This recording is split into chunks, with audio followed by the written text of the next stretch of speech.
अस्सलाम वालेकुम दोस्तों,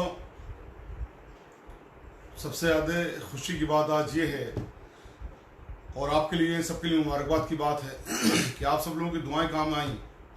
और आज जैसा कि हम कहते थे कि इन्वेस्टिगेशन हो जाने दीजिए, झूठ और सच दोनों अलग अलग हो जाएंगे। तो आज अल्लाह का शुक्र यह है कि एक सच सबके सामने आया, पूरे भारत के सामने आया। और वो सच ये है कि जो मौलाना साहब की ऑडियो रिकॉर्डिंग को दिखा रहे थे बार बार, जिसमें कहा गया था कि मस्जिद की तरफ आइए, लॉकडाउन को मत मानिए और दूसरी तरह की चीज़ें दिखा रहे थे, और जिस ऑडियो के आधार पर केजरीवाल साहब ने एफआईआर करने का ऑर्डर करवाया था मरकज़ के खिलाफ, तबलीगी जमात के खिलाफ, मौलाना साहब के खिलाफ, आज उसमें रिपोर्ट आई है दिल्ली पुलिस की कि वो ऑडियो रिकॉर्डिंग डॉक्टर्ड है और बहुत सारी क्लिप मिला करके काट करके जोड़ी गई है। यानी कि उस ऑडियो में जो बात है वो एक बार में कही हुई नहीं है, वो कोई पुरानी बातों को ऑडियो में से काटा गया और फिर एक साथ ला करके जोड़ दिया गया। जैसा कि हमने बहुत बार कहा, जब ये कैरेक्टर एसेसिनेशन तमाम मीडिया हाउसेस कर रहे थे मौलाना साहब के, और उस वीडियो को लेके आते थे कि मौलाना साहब ने ये कहा है, इसका मतलब ये कि मौलाना साहब आतंकवादी हैं, मौलाना साहब तबलीगी जमात आतंकवादी है, फिदायीन है, और ना जाने कौन कौन से अल्फाजों से नवाजा गया। तब हमने यही कहा था और यही कहते थे कि ये जो ऑडियो है इसमें पहली बात तो कोरोना वायरस का नाम नहीं है, और ये ऑडियो पूरे चांसेस ये है कि नकली है, और ये ऑडियो पे इन्वेस्टिगेशन हो जाने दीजिए। इन्वेस्टिगेशन होके सब के सामने आ जाएगा सच क्या है और झूठ क्या है। आज अल्लाह का शुक्र यह है कि उसमें दिल्ली पुलिस की जानिब से स्टेटमेंट आया कि ऑडियो रिकॉर्डेड डॉक्टर्ड है। अब यहां पर दो चीजें निकल के आती हैं।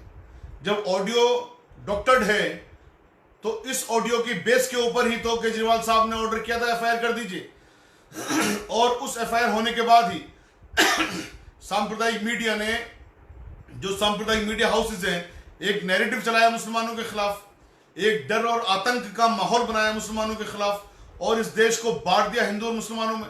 उस नाजुक वक्त में जब पूरा देश मिलकर के कोविड-19 से लड़ने की तैयारी कर रहा था, लड़ रहा था, और जिस वक्त पूरे देश को एक होकर के लड़ना चाहिए था, उस वक्त इस देश को बांटने का काम किया अरविंद केजरीवाल साहब ने।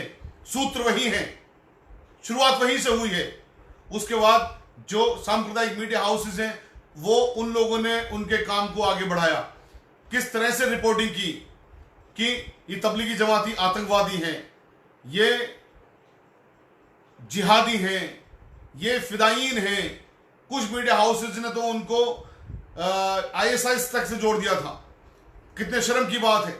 और सब लोगों के अभी जहनों में होंगी ये सब चीजें, कोई पुरानी नहीं है, ज्यादा चीजें बिल्कुल नई और ताजा चीजें होंगी कि किस तरह से कैरेक्टर एसेसिनेशन किया गया था तबलीगी जमात का, मुसलमानों का, मौलाना साहब का। दो बातें थी। हमने ये कही कि आप इस वक्त कैरेक्टर एसेसिनेशन मत कर लीजिए, इस देश की संवैधानिक संस्थाओं पर यकीन करिए, इस देश की जो कानूनी संस्थाओं पर यकीन करिए। दूध का दूध, सच और पानी का पानी सामने आ जाएगा। इन्वेस्टिगेशन हो जाने दीजिए, हम तमाम इन्वेस्टिगेशन के लिए तैयार हैं, हमें यकीन है हम बेगुनाह ही निकलेंगे। तो इन मीडिया हाउसेज ने कहा था कि नहीं साहब, कहां है मौलाना साहब, हाजिर कीजिए उन्हें, वो भाग रहे हैं, वो फरार हैं, ना जाने कौन कौन से अल्फाज से उनको नवाजा था। और जिस तरह की रिपोर्टिंग हुई थी, उस रिपोर्टिंग के आधार पर देश को किस तरह से तोड़ा गया। हापुड़ में एक वकील साहब जो मुसलमान थे, उनकी बीवी को इलाज करने से मना कर दिया नर्सिंग होम में। मेरठ में एक हॉस्पिटल ने बाकायदा एड निकाला कि हम मुसलमानों का इलाज नहीं करेंगे जब तक कि उनकी कोरोना वायरस की रिपोर्ट नेगेटिव नहीं होगी। बरेली में एक गवर्नमेंट सर्वेंट ने मुसलमान की बीवी को इलाज करने से मना कर दिया। जाने कितनी ऐसी वारदातें हैं, किसी मजहब की बुनियाद पर, मजहब की बेस पर इलाज करने से मना कर दिया। डॉक्टर्स, हमारे मुल्क में डॉक्टर्स को एक बहुत अजीम मर्तबा दिया जाता है, बहुत बड़ा उनको मर्तबा दिया जाता है। उन डॉक्टर्स के दिमागों को भी इन लोगों ने ऐसा जहनी आतंकवादी बना दिया, उन लोगों के दिमागों को भी जहनी आतंकवाद उनके में भर दिया कि उन लोगों ने अपने प्रोफेशन के एथिक्स को भूल करके, एटिकेट्स को भूल करके इलाज करने से मना कर दिया। इससे ज्यादा और शर्म की बात क्या होगी, या इससे बड़ा और आतंकवाद क्या होगा। तो बेसिकली जो मीडिया ने आतंकवाद फैलाया, जिसकी शुरुआत केजरीवाल साहब ने की। तो हम भारत की सरकार से डिमांड करेंगे कि केजरीवाल साहब को, उन मीडिया हाउसेस को आप आतंकवाद निरोधी कानून के अंदर बंद कीजिए, आप यूएपीए के अंदर बंद कीजिए। इन साजिशों का भंडाफोड़ करने की कोशिश करनी चाहिए भारत सरकार को कि आखिर साजिशें क्या थी। जब नरेंद्र मोदी साहब पूरे देश से कह रहे थे कि कोविड-19 से लड़ना है, पूरे देश को साथ आगे खड़े हो जाना है, तब ये लोग देश को बांटने का काम कर रहे थे, आतंक फैलाने का काम कर रहे थे। इन लोगों के खिलाफ ना सिर्फ जांच होनी चाहिए बल्कि इन लोगों को फौरन के से पहले गिरफ्तार करना चाहिए, जिसमें अमीश देवगुन भी हैं, जिसमें दीपक चौरसिया भी हैं, जिसमें अर्नब गोस्वामी भी हैं। पूरी एक फहरिस्त है, सबके सामने की बात है किस तरह की इन्होंने रिपोर्टिंग की, किस तरह का क्या किया। बल्कि एक चैनल पे तुम अर्नब गोस्वामी जी के एक प्रोग्राम में बिट्टा जी भी बैठे हुए थे। मुझे याद है अभी तक अर्नब गोस्वामी ने जब उनको प्रोवोक किया तो बिट्टा जी ने कहा सब तमाम कानून की जितनी भी चीजें हैं उनको अब एक तरफ रख दीजिए, इस वक्त कानून पब्लिक करेगी, इस वक्त इंसाफ पब्लिक करेगी, और पब्लिक का इंसाफ यह है कि मौलाना साहब को लेके आइए, उन्हें बंद कर दीजिए। हमने उनसे भी ये कहा था कि आप संवैधानिक संस्थाओं में यकीन रखिए, आप कानून के ऊपर यकीन रखिए, लेकिन उन लोगों ने पूरी एक साजिश के तहत पूरा एक प्रोग्राम बना करके किस तरह से किया, उन लोगों के खिलाफ, मुसलमानों के खिलाफ जो इस देश का अभिन्न अंग है, जो इस देश में ना सिर्फ आज़ादी में जिन लोगों ने अपनी जानें कुर्बान की बल्कि आज़ादी के बाद भी जब जब भी जरूरत पड़ी है, मुसलमान हमेशा कंधे से कंधा मिला के खड़े हुए हैं और हमेशा इंशाल्लाह खड़े रहेंगे। दूसरी चीज, हमने 5 मई को पीआईएल बनाई केजरीवाल साहब के इस काम के खिलाफ जो केजरीवाल साहब ने किया, तबलीगी जमातियों को दिल्ली के अंदर क्वारंटाइन में डाल दें इंडेफिनिट पीरियड के लिए। क्वारंटाइन पीरियड जो मिनिस्ट्री ऑफ हेल्थ कहती है भारत सरकार की, वो ये कहती है 14 दिन का होगा, सिर्फ 14 दिन का होगा क्वारंटाइन पीरियड। और क्वारंटाइन उन लोगों का होगा जो किसी भी कोरोना वायरस संक्रमित मरीज के संपर्क में आए हैं, ताकि उन लोगों की जांच हो जाए उस 14 दिन के अंदर कि उनको भी तो संक्रमण नहीं हो गया। 31 मार्च को तबलीगी जमात के लोगों को मरकज से क्वारंटाइन करके क्वारंटाइन सेंटर में भर्ती किया गया। उनके 14 दिन खत्म हो गए अप्रैल में, 13 अप्रैल को उनको 14 दिन खत्म हो गए। पूरा अप्रैल गुजर गया, उनको नहीं छोड़ा गया।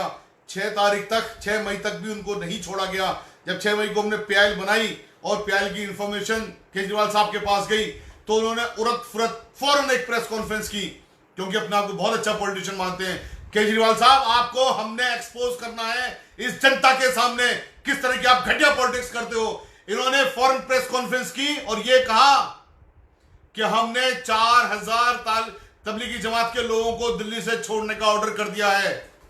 6 मई की रात को 7:15 बजे यह इनका ट्वीट आया। पहली बात तो दिल्ली में 4000 तबलीगी जमात के लोग नहीं, 3280 लोग हैं क्वारंटाइन सेंटर्स में। दूसरी बात, 6 मई शाम 7 बजे से लेकर के पूरे 7 मई तक भी उन लोगों को नहीं छोड़ा गया। 8 मई को भी नहीं छोड़ा गया। कल जब रात को हमने एक लाइव चलाया, वो लाइव फेसबुक से डिलीट हो गया, पता नहीं कैसे। उस लाइव के बाद में 30 लोग नरला से छोड़े गए और रिपोर्ट क्यों आ रही है कि अभी तक भी सारे लोगों को नहीं छोड़ा गया है।